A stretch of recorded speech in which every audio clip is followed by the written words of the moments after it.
Cześć! W dzisiejszym odcinku tutoriali chciałbym omówić różnicę pomiędzy Wi-Fi 5 a Wi-Fi 6 oraz pokazać, jaka jest różnica w prędkości połączenia. Wi-Fi 5, czyli 802.11ac i Wi-Fi 6, czyli 802.11ax to dwa standardy bezprzewodowej komunikacji, które różnią się pod względem technologii, wydajności i funkcji. Oto główne różnice między nimi. Wi-Fi 5 ma maksymalną teoretyczną prędkość około 3,5 gigabitów na sekundę. Działa głównie w paśmie 5 GHz, co zmniejsza zakłócenia, ale ogranicza zasięg.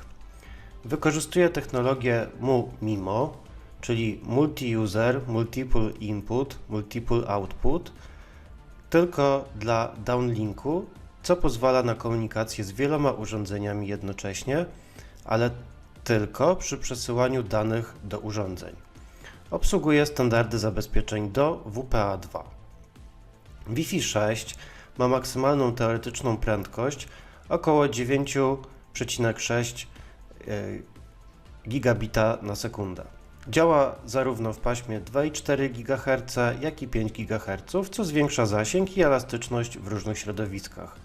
Wykorzystuje technologię MU-MIMO zarówno dla downlinku, jak i uplinku, co pozwala na bardziej efektywną komunikację w obu kierunkach. Wprowadza technologię OFDMA, która umożliwia podzielenie kanałów na mniejsze subkanały, co zwiększa efektywność wykorzystania dostępnego pasma. Obsługuje najnowszy standard zabezpieczeń WPA3, który oferuje lepsze zabezpieczenia przed atakami brute force i lepszą ochronę danych.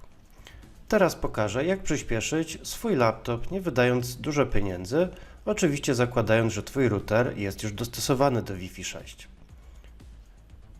Zaprezentuję teraz prędkość połączenia Wi-Fi ze swoim routerem na standardowej karcie Wi-Fi, którą miałem z laptopem.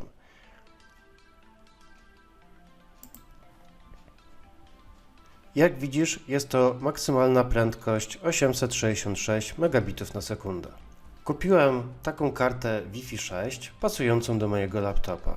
Jest to Intel AX200NGW, która obsługuje Wi-Fi 6 oraz standard zabezpieczeń WPA3. Wymieniłem tę kartę w swoim laptopie i po wymianie karty i podłączeniu się do mojego Wi-Fi jest znaczna różnica.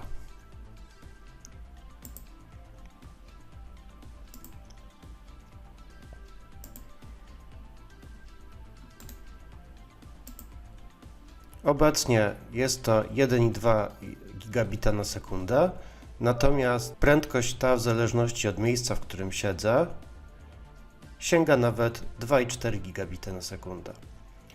Dlatego uważam, że taka wymiana nie jest zbyt droga, a znacznie może polepszyć prędkość Twojego połączenia z routerem.